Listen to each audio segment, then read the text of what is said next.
Lagiem, Sosif, yeah! Hi, Visos, Michael here.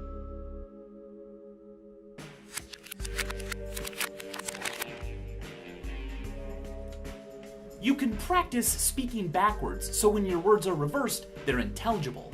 But here's something else that is weird. The digits in the speed of light are exactly the same as the latitude of the Great Pyramid of Giza. And, as the anagram genius has revealed, all the world's a stage, but if you rearrange the letters in the meaning of life, it becomes the engine of a film. Or, more pessimistically, the fine game of nil. What does all of this mean? Are these just coincidences? Or are greater powers at work? Why is it so easy for us to find hidden messages? Why can a mere coincidence give us chills? And why is it so fun? When you reverse Neil Armstrong saying small step for man, you can hear what sounds like man will spacewalk. It's one small step for man, small step for man, small step for man, Lee Harvey Oswald assassinated President John F. Kennedy, and in this interview, he defends the Fair Play for Cuba Committee, of which he was a member. The fact that I did live for a time in the Soviet Union gives me excellent qualifications to repudiate charges that Cuba and the Fair Play for Cuba Committee is communist controlled. Now listen to what it sounds like when we reverse him saying, and the Fair Play for Cuba. And the Fair Play for Cuba, Luis Garcia President. Luis Garcia President. Luis Garcia President. Is that a coincidence, or a subconscious confession hidden within his own words? It's a coincidence. For crying out loud, if anybody says, and the Fair Play for Cuba, and then reverses it, it sounds the same. This app, by the way, is called Virtual Recorder. It's a really easy way to quickly reverse your own speech. Matthew Hudson, in The 7 Laws of Magical Thinking, points out that if you record yourself saying, ooh, you sniff turkey fat, and then reverse it, it sounds a bit like happy birthday to you. Kind of. If a word can be spelled the same forward and backward, it's a palindrome. But if a word or phrase sounds the same, whether spoken forward or rewound, it is a phonetic palindrome. For example, say yes. Reversed? Say yes. Pretty cool. But check out this poem by Karsten Johansson. When I wonder why what's never been's never been so, we would lie when we say, yes, you know we all love you. What's never been's never been so, hell, we're nowhere now. I wonder what was never been's that we lie when we say yes, even we all that we was never been's that we all were nowhere now.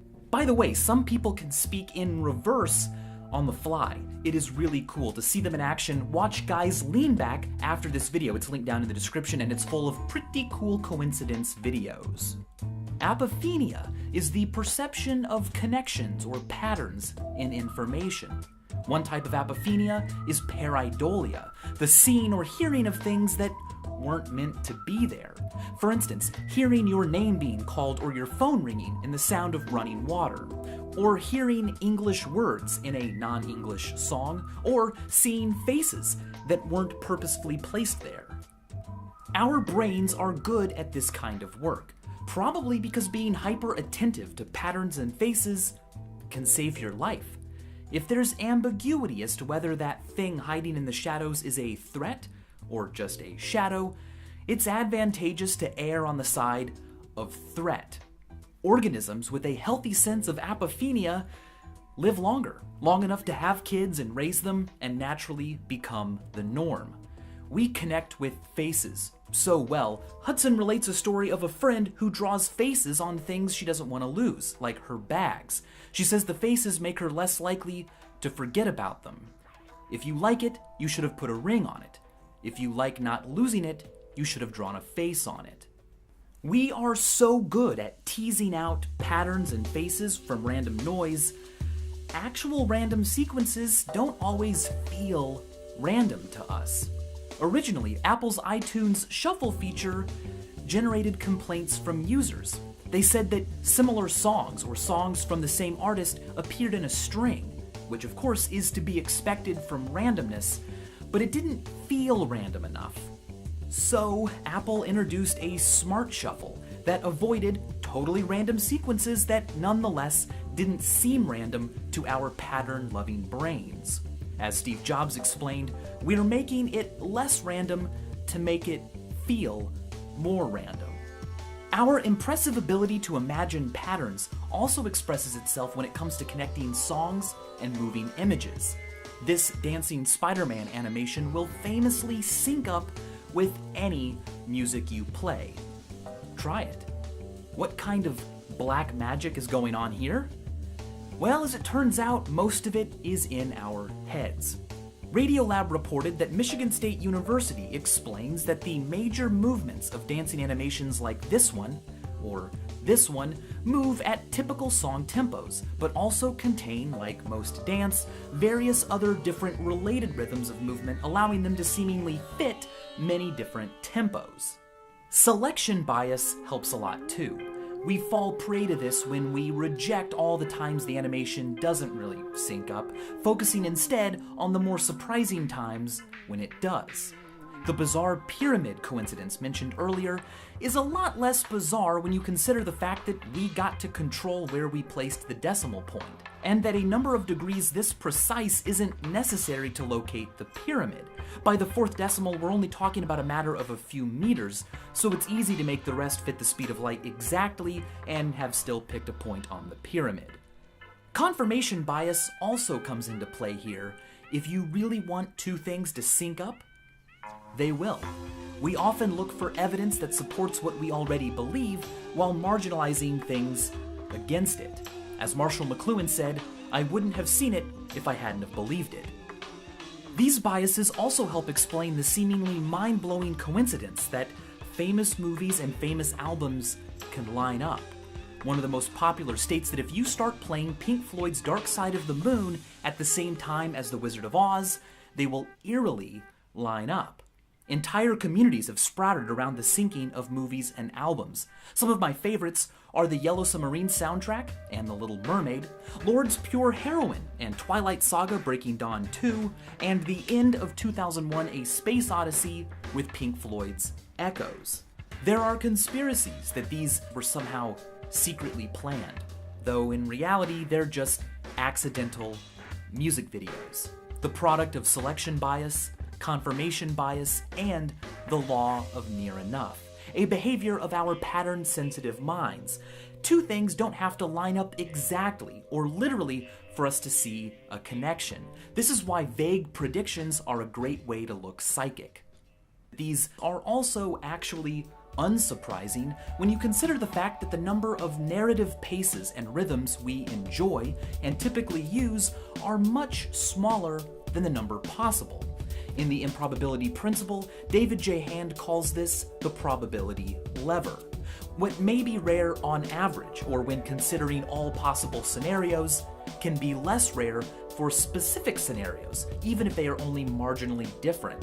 Getting struck by lightning is a proverbially unlikely event, but Walter Summerford wasn't just struck by lightning once during his life, he was struck 3 times.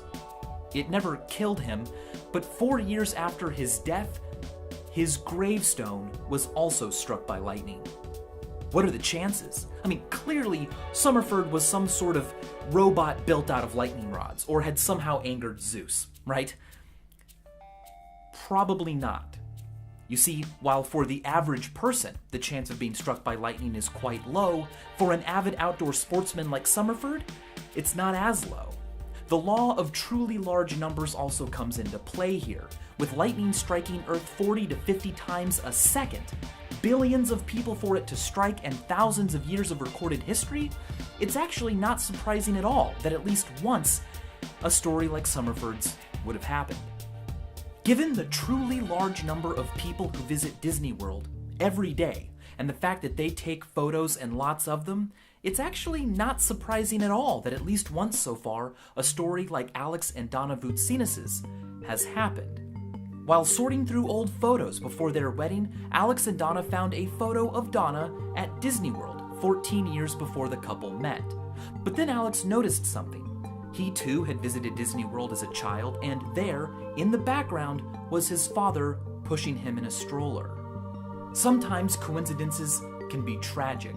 In 1864, Abraham Lincoln's son, Robert Lincoln, was saved from serious injury or possibly even death when a stranger grabbed him by the shirt collar moments before he plunged onto train tracks below.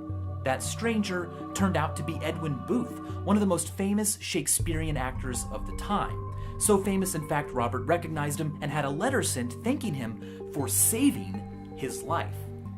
Less than a year later, Edwin Booth's brother, John Wilkes Booth, undid the favor by assassinating Abraham Lincoln. Strange as they seem at first, math says that given enough time, and psychology says that given enough interest in finding them, coincidences and connections will be found, even unlikely ones. The coincidences between Abraham Lincoln and John F. Kennedy are famous. Both were elected to the presidency in a year ending with 60. Lincoln was shot at Ford's Theater. Kennedy was shot in a 1961 Lincoln Continental four-door convertible made by Ford. Both presidents' last names have 7 letters, and both assassins had 15 letters in their names. The list goes on, as it should.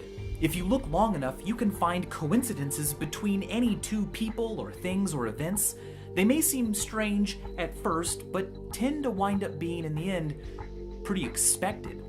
For just one example, name length isn't that wildly variable. 7-letter names are pretty common. Lincoln, Kennedy, Michael, Stevens. In the famous Spooky Presidential Coincidences contest held by the Skeptical Inquirer in 1992, one contestant alone found similar lists of crazy coincidences between 21 pairs of former presidents. Given the vast amount of details in any one of our lives, it's pretty easy.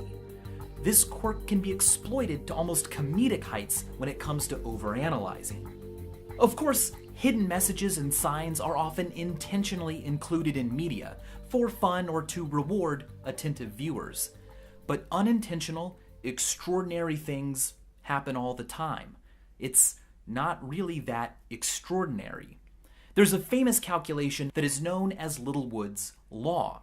Given the number of hours we are awake every day, and assuming an event only takes about a second to occur, if you calculate the odds of something happening to you are only 1 in a million, well, you should expect that thing to happen to you about once every 35 days. David J. Hand took this even further with 7 billion people on Earth. The chance that an event with a 1 in a million probability of happening to each of us won't happen today is 1 in 10 to the 3,040. As Percy Diaconis put it, the truly unusual day would be a day where nothing unusual happens. And as always, thanks for watching. You may have noticed a lot of YouTube channels making videos about learning this week. Well, that is not a coincidence. It is School of YouTube Week. Many people are going back to school or college right now, but across the world, millions of children won't be. Either because they work to support their families, or live without a home, or in areas where there is conflict. They may experience overcrowding at school or a lack of teaching and school supplies. But luckily, we can help. Donations to Comic Relief's School of YouTube campaign can help disadvantaged young people all around the world get an education. It doesn't take much to change a life. You can learn more in the description below or donate right now. And as always, thanks for helping and thanks for learning.